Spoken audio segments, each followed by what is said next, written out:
Okay, hi, this is Mr. Shelton. It's Thursday, the 27th, I think. I don't know why I have to get so hung up on that, but I do. Yeah, that works. Okay, of 2020. Yeah, just like with the hand demonstration, I think in some of the classes, it was hard for you to really get the shoe thing, and I know I haven't even done it in two of the Art 1 classes yet. So I'm going to do a little demo now and put it up.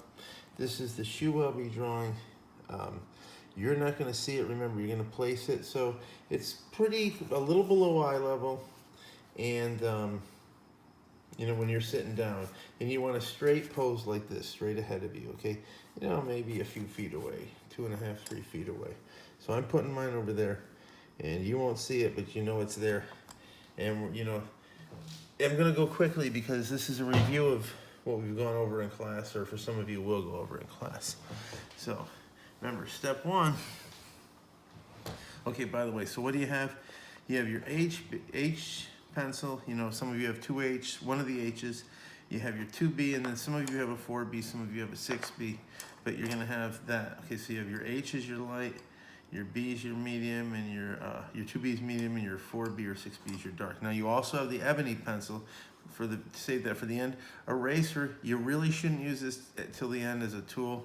You're not gonna need it till the end, because all the sketching you do, if you do it correctly, will be so light. You don't need to erase it. And if you make mistakes, you just leave it there. And at the end, like the samples we saw, like if you go on the Schoology page, you look at those samples, it's not till the end where you pull out the darks you need, and all that light, whether mistake or not, or all the scribble, all the shapes, that stays there, and it builds life to the piece. So get it in your head. We're going soft. We're not trying to erase. Mr. Cripe, one of our art teachers who's now over at Homestead, used to had a good way of putting it. Don't try to finish as you go. Just draw. Don't worry about finishing. So you're going to start with your light pencil. Because I want it to show up, I'm going to go to the 2B and I'm going to press a little hard. Remember, you should be gliding across the page. I should hardly see anything, right? Soft. Okay, we're holding the pencil light, but I want you to see it. So step one, I'm going to block in how big I want it to be. I don't want it to go past here and here. I'm only doing extra marks so you can see it. You really should just do one light mark. So now I know my shoe's going to fit there. I've established that. That means it's not going to be going off the page, which in most drawings, you're going to want things going off the page. You want to you don't want everything right in the center. It kind of just feels confining. But we're doing a little exercise now, so we do want it right there in the center. This way we don't make a little peanut-shaped shoe. So now we're going to we've obligated ourselves to having the shoe be that big. So where do you start? You want to find some point you can hang on to. So I'm going to say, first thing I'm going to do, now normally you will not be moving your shoe around, but I have to show you. I'm going to go for where the arch is. And remember, we learned to measure like this and keeping your hand still. And so at a distance, I can measure, well, how far is the arch to this, and capture it like that, right? And then compare it to up here. So what I'm going to see is, I'm going to go, this to the arch is the same as this to the arch. And I'm going to have to guesstimate. I hate when people say guesstimate. Estimate, so that would be like here. And we said that takes me, again, that same size to right before where the toe starts, right? So I can cut here, and I know this is where. And what do we say for a toe? Toes go up off the ground, We don't want them flat. So I'm saying like a balloon shape here, not a little one. I've seen kids do a little dinky teardrop. No, big one, that's your toe. Now notice I'm not intentionally connecting everything. This line just happened to be there. This is the back. I don't feel like I need to do an outline. Resist the urge. So now and also the heel comes up off the paper. Okay, now using the same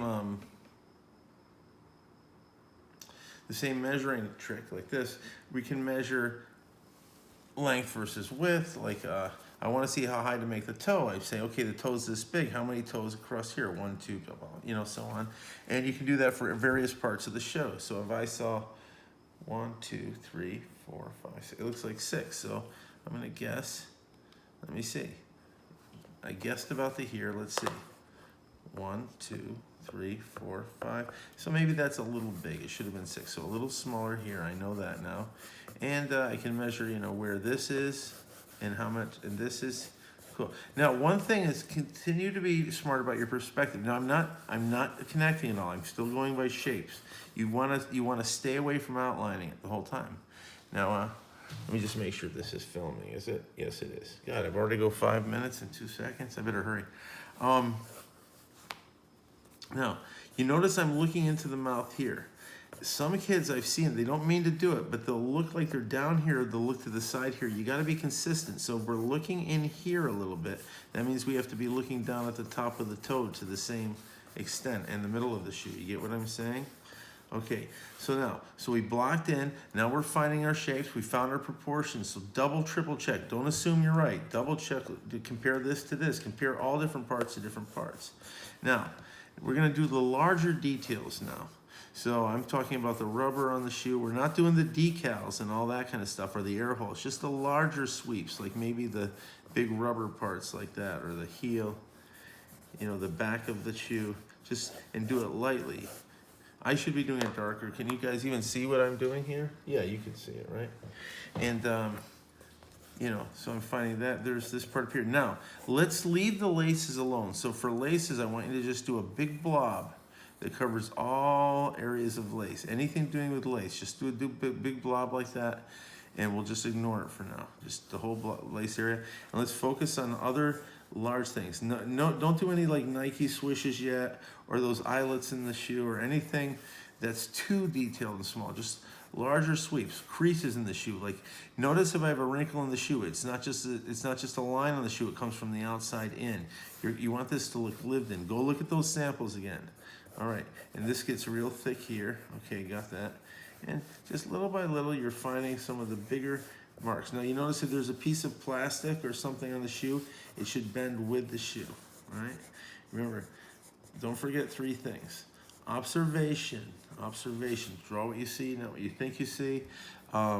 Practice, you're gonna get better every time you do this. And decision making, meaning there's so many lines on the shoe, I'm not gonna draw them all, okay? So let's stop there now. Let's think about laces a little bit. You know, make sure this angle looks correct. Okay. Now the laces are a blob here. They're very difficult. Whenever you get to something that's really complex in a drawing, we tend to try to draw more complex. Like hair. I see kids, they want to draw every strand of hair. Well, you don't see every strand of hair, and your pencil's not thin enough to draw every strand of hair. So you want to draw it in waves. You simplify. Same with things like shoelaces. You know, if I left it up to most of you kids, you'd sit there and you'd try to tie it with your pencil. You'd be gripping it so hard it would look like a mess. No, go back and look at those samples after I show you. So I made this blob. I'm going to lightly erase that blob. Now what I'm going to do is I'm going to do the exterior contour of the laces. So here are my laces. The contour, remember, are the outlines and the interior lines that are important, ridges. But we're just going to do the exterior exterior contours. So I'm just going to look at it, and I'm just going to follow where the laces go. Let me erase that blob I had. That's the first time you can erase on here. Get rid of your blob, because it's going to get confusing if you have the blob and your exterior contours. So now it's empty, and my exterior means I'm going to be, what if I was tracing on the outside of just the outside of all the laces, every part of them, what would it look like? Just the outside, the exterior. So I don't have to get all tied up in bows and ribbons. I'm just doing the exterior now, what they look like. And I get to the little eye holes there, right? I do that, and so on. And there's some holes up there. And let's say I've got one string hanging down there, even though I don't, let's just say I do. So that's the next step. I did a blob, now I found the exterior contours, right, of my laces. So, and you know, if you have those eyelet holes, don't draw big circles like that, because we're looking at them at an angle. Like everything else, it should move with the shoe. So if you have those eyelet circles, first of all, don't make them complete. Make them like half finished. Let your eye finish them, because you don't want to draw anything too tight at this distance. And they should be at an angle, because the shoe's at an angle, right? So now, here's the cool part.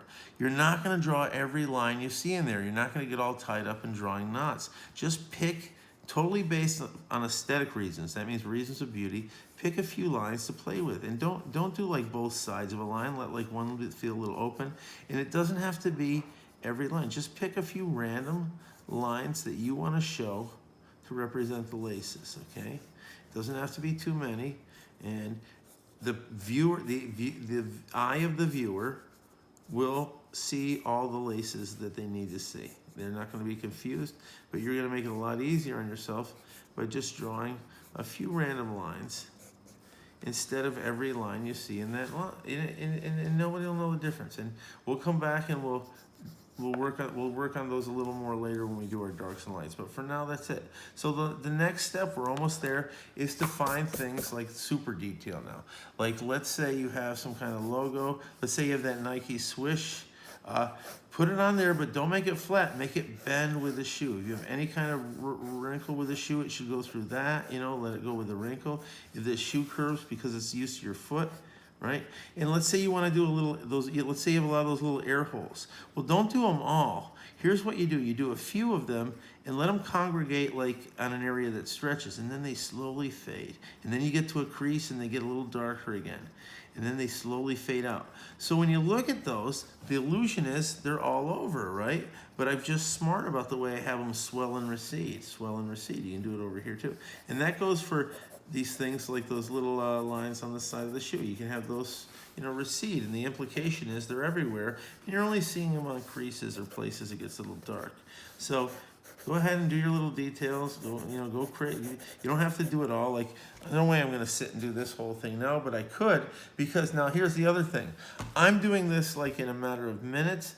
I want you guys to take a week on the good paper, and I want you to really make it look good. The goal is not to rush through this. I want you guys to have excellent drawings. I want them to breathe like those examples I put up there online. And so now we have all this pencil mark. The only thing I erased was my blob because that was going to get confusing. All my other marks are still there. Now, my last step. Now, what I did to get through all these steps, blocking in, finding shapes, finding proportions, finding large details, doing the laces, small details, all that kind of stuff. I did that in minutes. I want you to do that over the week. And now, last is finding your darks and lights. And remember, it's not a matter of shading, and it's not a matter of outline. It's distribution. So we want our lines to go light to dark, dark to light. Maybe find a crease in here. And the goal at the end is that there's not just, there's as many darks and lights inside as there are outside, okay? And you use your ebony pencil, use these other pencils, and just little by little, start bringing out the lines that you want to show as dark. And leave all the other stuff underneath there, and that gives the shoe real body. So you don't want to erase all that stuff you did underneath. We don't want some empty looking, don't clean it out. Leave your marks in there. And little by little, you're gonna get a great drawing. And let it look lived in, and find all your crumpled, rumples parts in there and where it caves in a little. All right, you get it? So I'm not gonna sit here and do the darks and lights because that really would be time consuming. But go on to the sample page. Maybe I will do that to this drawing like over the next couple days, and I'll put this one up there. But look at the samples by last students, and if you look previous students, and if you look closely, you'll see everything I did under their drawings in there. All right, I guess that's all. And let me see if this look like it showed up. Yeah, so that's your basic sketch. That's everything except dark and finding your darks and lights in there. And I wasn't doing a good job of showing those because I don't have a dark pencil here because my 4B is all stubby, so I can't really use that, and I can't find a sharpener in here. I think there's one in the garage, but I'm too lazy to go out there. And that's where the art supplies are. I shouldn't tell you that because now you'll come steal them. And then, did you get the little air holes there at least? Did you see what I was doing with those and how they can just fade out and in? So yeah, see, I didn't erase it. Leave that there. What else was I saying? Darks and lights. The eraser is just used to mitigate when you're playing with line, just to find like, okay, I want this to get thin, I want it to get a little thicker, okay, I'm gonna take away a little bit of that line there. That's what you use it for. You're not trying to empty out all this. All right, so give yourself, don't rush through this. Don't try to finish as you go. Fade to black, that's all.